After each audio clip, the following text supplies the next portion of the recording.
Hello ladies and gentlemen, boys and girls, trainers of all ages, and welcome back to the world of Pokemon. My name is Professor Noki, and you're here once again for another adventure on Noki Jr.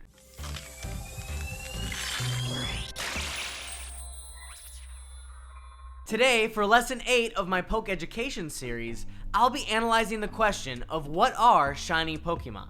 And in order to do that, we must first take a look at 3 separate categories that we must analyze first to give us a better idea of what they are. We must answer the questions of where did they first appear, why are they considered so special to begin with, and in which ways you can actually obtain them.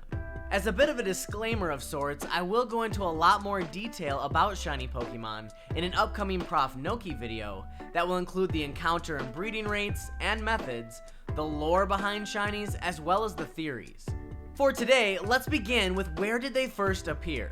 The term shiny was first created by fans, referring to the sparkling animation that happens when you encounter one of these Pokemon in the wild. Later, this term was actually officially accepted by the developers in Generation 5. Though the first shiny Pokemon were able to be encountered way back in Generation 2's Silver, Gold, and Crystal, with the Game Boy Color system actually bringing much more of a color palette and a lot more possibilities to the Pokemon world. Though it was a little hard to tell with the still limited range of the system which ones were shinies and which ones were not. As a fun fact, it is actually possible to trade Generation 1 Pokemon into Generation 2 games and have them become shiny upon trading based on their IVs, which is how shininess was determined in those games. Though later generations would replace this shiny determination with a complex formula based on each trainer's individual IDs, secret IDs, and the Pokemon's personality value.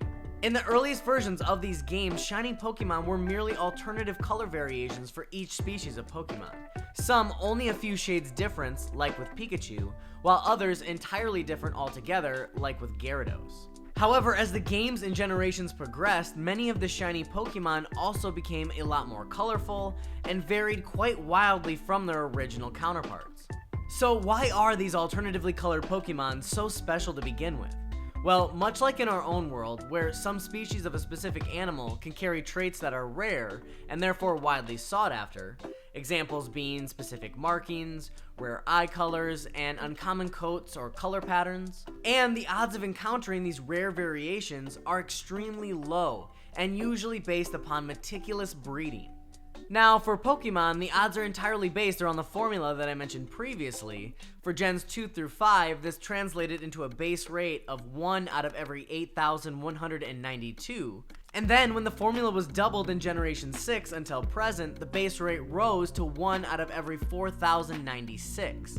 Though, as many shiny hunters will actually tell you, the shiny encounter rates for Sword and Shield seem quite enigmatic at times. With such limited odds of wildly encountering these alternative versions of beloved Pokemon species, many people will spend hours of time meticulously hunting, breeding, and trading for them, which brings us to the final question of today, as to how you exactly go about obtaining these special Pokemon to begin with. One of the most common methods would be to actually physically hunt them down in the wild, and it is possible to encounter one completely randomly through battling wild Pokemon. The rate at which you'll encounter them is entirely determined on which game you're playing, as I described before, though most games do actually give you a way to increase the odds ever so slightly. As many of you are aware, in later generations a shiny charm is obtainable after completing certain Pokédex requirements, and some games even included various mechanics like the Poke Radar, Horde and SOS battles, chain fishing, catch combos, and etc. that could also increase your encounter rate for shiny Pokemon. For probably the most popular method of obtaining shiny Pokemon, many trainers utilize and have great success in the Masuda Method. This is a technique in breeding named after the Game Freak developer Junichi Masuda, one of the longest standing employees of the company, and involves breeding your Pokemon with an applicable mate from another country of origin determined by the difference in language. Doing so grants the offspring 6 extra personality values, 5 before Gen 6 that is, to increase its chances of being shiny. And it is important to note that in Gen 2 it was extremely easy to breed for a shiny Pokemon due to the determination being based off of IVs, the odds actually being 1 out of every 64 Pokemon that you hatched. And finally for today, we have probably the most accessible way to obtain shiny Pokemon, being player-to-player trading. This is potentially the easiest and most effective way to start building your shiny collection, especially if you've already obtained your own shiny Pokemon through one of the aforementioned methods. Quite often, there are others who may have shiny Pokemon that they are willing to offer up for trade, most of the time for their own sought-after shinies, but in some cases, even for other rare, mythical, or generally difficult Pokemon to obtain. And the upcoming Pokemon Home Service will provide an excellent platform for many trainers to be able to swap Pokemon seamlessly to begin building their ultimate collections of shiny Pokemon.